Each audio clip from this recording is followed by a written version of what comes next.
Artfight is an annual game that takes place every July and revolves around attacking each other with artwork. The website itself has been around since 2016 and it now has over 1 million registered users with approximately 425,000 who were active participants for 2024. Needless to say, it's been growing exponentially and the site itself has been an important hub for many of its participants, both for staying informed as well as storing their OCs, among other things. I'm a huge enjoyer of this event, though I wanted to help spread word about something that's happened recently and what it means for participants of Artfight, those curious about it, and for the broader art community when it comes to keeping your information safe. As a quick heads up, please know that the issue has been resolved and things will be getting better. 2025 is still going to be a great year, though this will be a good reminder for Artfight and its participants for what may be necessary going forward. On May 24th at 3 a.m. MST, a security breach occurred from an attacker who inserted a malicious script into one of Artfight's recent news posts. This attack is known as cross-site scripting, and it works to collect login credentials by inserting a hidden email and password form into the comment's body. This would rely on a person's browser to autofill these fields, something that would happen even just from viewing the page. The issue was discovered at 10 a.m. MST and was fully patched by 4 p.m. MST. It was estimated that less than 100 people were impacted, with 10 being confirmed at the time of this update. The staff have been making progress in helping with account recovery for those impacted. After fixing it up, Artfight prioritized the accelerated release of two-factor authentication, something that all users are now able to use. Much more was covered within their news post as well as a follow-up statement, but for now, I want to focus on helping you get a handle on this and ensuring that you're doing what you can to keep your information safe, both for Artfight and elsewhere on the internet. Two-factor authentication, or 2FA, is a security feature that requires you to verify your identity before you can access your account. Imagine it like a vault with two locks. The first is going to be your standard password. This is the most basic of things that everyone knows they need. The second lock is something that only you have access to, this being like a unique code that's sent to your phone. Even if someone steals your password, they cannot get into this vault without that second key. You shouldn't skip out on this feature because passwords can be stolen or guessed. This is especially relevant for people who reuse passwords across many sites. So, it's not really just about using this for somewhere like Artfight, but implementing it wherever you can. When you enable it, it can help prevent 99% of automated hacking attacks as well as protection against security breaches like the one that occurred on Artfight. This is why it's a big deal that the site was able to get this feature implemented and why you should enable it as soon as possible. I will admit that it can be a bit tedious, especially when you're frequently signing in somewhere, but honestly, that slight inconvenience is worth it when it comes to keeping your sensitive information safe online. Artfight provided various recommendations for which two-factor authentication apps people should use, especially if they're newer, though they didn't really get into why, so I'm going to be going through it now. Honestly, this was very helpful for me as I didn't do much research before, even as someone who already uses it. So, even if you're like me, it never hurts to know your options and to consider a potential switch if it's right for you. One of the first basic things you should consider is device compatibility. This can be for Android, iOS, or desktop. Next is open source versus closed source. Open source is great for flexibility, strong community support, and minimal data collection, it prioritizing user privacy. This is in comparison to closed source applications, which means its code isn't publicly viewable, which can raise concerns about the security of handling sensitive information. Next is the method of backup and sync for your two-factor authentication codes across devices. This can range from something manual with importing and exporting to cloud sync, and finally, end-to-end encrypted sync.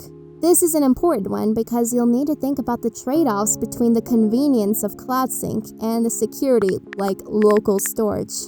Next is pricing. When looking for free options, it's highly possible that free apps from larger companies may come at the cost of data collection or ecosystem lock-in. One example being difficulty in exporting these codes to other authenticator apps. Counter to that, if something's fully funded by donations, know that there's always that possible risk if it's ever unable to support itself and its maintenance on the long term. Finally, you should consider an app's history regarding security breaches. While things can surely have improved, it's simply not a good look for a security app, of all things, to break the trust of its users. Plus, when there's better alternatives out there anyway. So, given all this, why did ArtFi recommend these options for people new to this? Well, to start, I can say that IntiAuth, 2FAS, and Aegis are all open source and free. Bitwarden is also a paid open source option. 1Password is a closed source and paid alternative, but it also bundles a password manager too. Authy and LastPass, on the other hand, have both had some pretty big security breaches, and Google's Authenticator can be an issue due to its automatic cloud sync and how an attacker can know other information connected to your account if leaked. On top of that, they can make backups difficult when it comes to switching apps. There's honestly a lot more information out there, and this is just some of the stuff I found. If anything, I do think that open source is a good way to go, and I plan on personally switching myself after getting caught up with all this. If you have had a positive or negative experience with any of these apps or have found anything interesting, I'd love to hear about it in the comments. Alright, so we covered the main focus for something everyone should activate as an additional security measure, and some possible good options for that. Now, I want to go through some other tips for both the people who may not know much, as well as anyone who may have been putting it off since, yeah, it can take some effort to change things up. To kick things off, let's imagine the hacker. They have a modern PC, and with resources, they can attempt to decrypt 100 billion passwords per second. Of course, before brute forcing it like that, they'd likely try out passwords that were already exposed from previous data breaches. This is a vulnerability here, especially for people who reuse the same password for multiple websites. So after trying this, they'd work on guessing for weaker passwords, ones that are common and short. Finally, they could try to trick you. Phishing, in other words. Think suspicious links for fake websites. So how do we protect ourselves better in addition to setting up two-factor authentication? Well, first is making sure your password is unique. It's recommended to shoot for 16 characters, though honestly if you can, 20 to 25 is a great length to shoot for. To make this better, go for a random string of characters versus anything that's easy to read at first glance. One method of memorization is thinking of a phrase and using the first letter of each word, plus a mixture of numbers and special characters when able. The next best thing is using password managers, many which can help to generate passwords quickly, something that's definitely ideal if you have a lot of accounts out there. Whether you plan on taking that step now or later, the next best thing you can do is to change your passwords, even if it's not something as lengthy. This is a good practice because, as I've mentioned before, many big websites and apps have had security breaches and your password can be floating out there somewhere. So, even just switching things up to something you've never used before will improve your security. Okay, so passwords are good. Let's talk about a level up for using two-factor authentication apps. One of the issues with these is what will you do if you ever lose access to your phone or can't get a code for whatever reason? This is where recovery codes comes in. For sites that provide this, you will typically receive a set of these codes, each which can be used once to log into your account. Think of it like losing the keys and having some spare keys hidden away. Ideally, these should be backed up offline rather than on the cloud.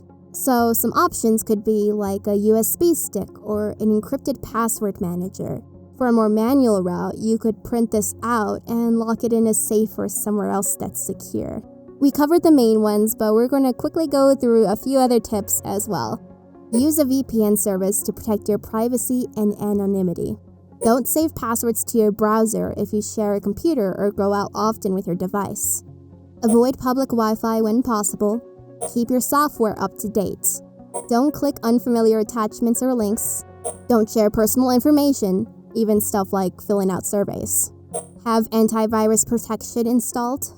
If able, only access sensitive information like financials on a separate device rather than doing everything on the same one. The world of data protection is vast and there is a lot to look into, but again, it's all about starting somewhere and recognizing what can be improved on your end. It sucks that this happened, to know that there's people out there that attack a place like Artfight, or really anywhere that targets users. Normal people who are just enjoying being in a space and going about their normal activities online. It sucks when you don't feel safe and have to be on guard with these kinds of things. Acknowledging that, know that precious things like Artfight are worth fighting for. It's worth it to cheer on the wins and to do what we can as individuals to ensure we don't face these issues directly. So, don't let stuff like this get you down. Instead, let's celebrate the fact that there's this wonderful website called Artfight here today, and it's our job as a community, even just users of the internet, to keep enjoying what we love and to do what we can to protect that experience. Yes, it means we'll have to change our habits and to think about these sorts of issues, though it's worth it in the end, I promise.